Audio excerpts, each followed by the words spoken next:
6280A/813 এই মডেলের plane মেশিনের বেসিক কিছু প্রোগ্রাম সম্বন্ধে আপনাদেরকে আইডিয়া দেবো। যতটুকু জানা থাকলে আপনারা মোটামুটি এই মেশিনটা নিয়ন্ত্রণ করতে পারবেন।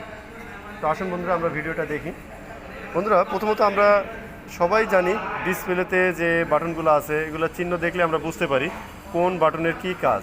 তো সেই ক্ষেত্রে আমি আপনাদেরকে এই ব্যাপারে কিন্তু তেমন কিছু ধারণা দেব না, যেহেতু আমার ডিসপ্লের বাটনের সাথে চিহ্ন দেওয়া আছে, আবার চিত্র দেওয়া আছে। সেই চিত্র দেখে আমরা বুঝতে পারবো যে এই চিত্রের কোথায় কী কাজ।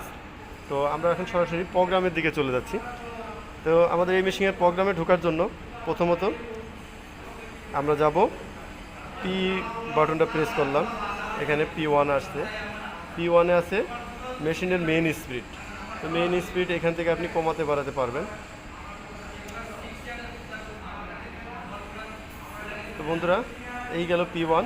এবার আমরা যাব P2-তে। P2-তে কি আছে? P2-তে আছে আমাদের মোটরের স্পিড। এই মোটরের স্পিডটা হচ্ছে P2।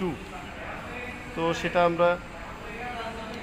আপনাদের এখান থেকে বাড়ানো কমানো করে দেখতে পারেন। যদি এখান থেকে আপনি কমান মোটর, এখান থেকেও আপনি মেশিনের স্পিড নিয়ন্ত্রণ করতে পারবেন। তো এবার আমরা যাব P3। তো P3 এটা আপনার কোনো কাজ, তেমন বেসিক জটিল কোনো কাজ না, এটার দরকার নাই। এবার আমরা চলে যাব P4। P4-এ আছে আমাদের মেশিনের ফার্স্ট ব্যাক স্টিচের স্পিড। এই মেশিনের ফার্স্ট ব্যাক স্টিচের স্পিডটা নিয়ন্ত্রণ করতে হবে। তো আমি কমায় দিলাম, দেওয়ার পরে এন্টার বাটন প্রেস করে সেভ করলাম। এরপরে কি আছে?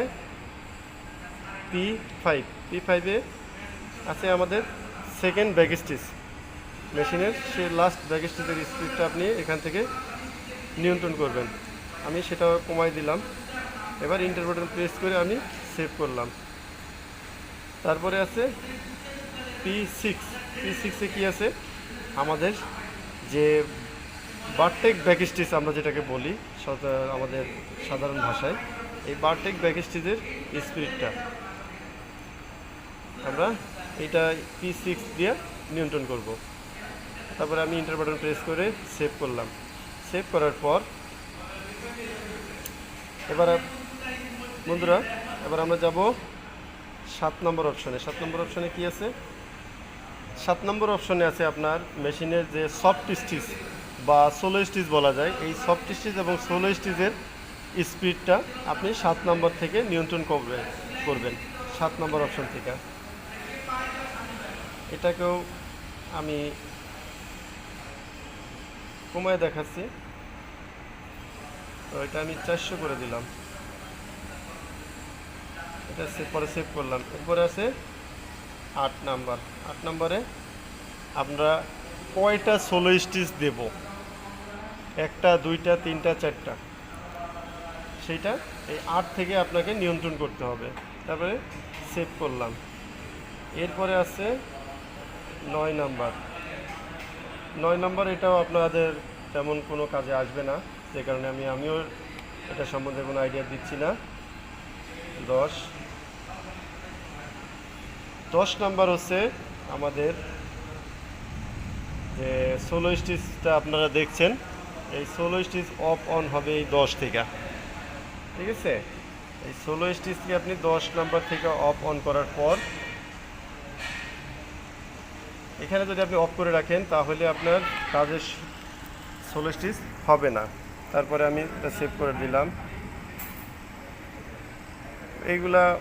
এই মোটামুটি এই প্রোগ্রামগুলো আমরা সবসময় জানা থাকলে আমাদের মেশিনটা নিয়ন্ত্রণ করা যাবে। এবং এবার আমি আপনাদেরকে দেখাচ্ছি কিভাবে আমরা এই মেশিনটা যদি কখনো প্রয়োজন পড়ে আপনাকে রিসেট দিতে হবে, কিভাবে রিসেট দিবেন সেটা হচ্ছে আপনার এই যে আমাদের এখানে লেখা আছে রিসেট। এই রিসেট বাটনটা যদি বন্ধুরা আপনি দেখছেন আমরা কিন্তু সব জায়গায় স্পিড কিন্তু কমাইছি। ঠিক আছে? আমি যখন রিসেট দিব আমাদের মেশিনটা আবার সব কিছু নতুনের মতন হয়ে যাবে। তো রিসেট দেওয়ার জন্য আপনাকে এই রিসেট বাটনটা চাপ দিয়ে ধরে রাখতে হবে।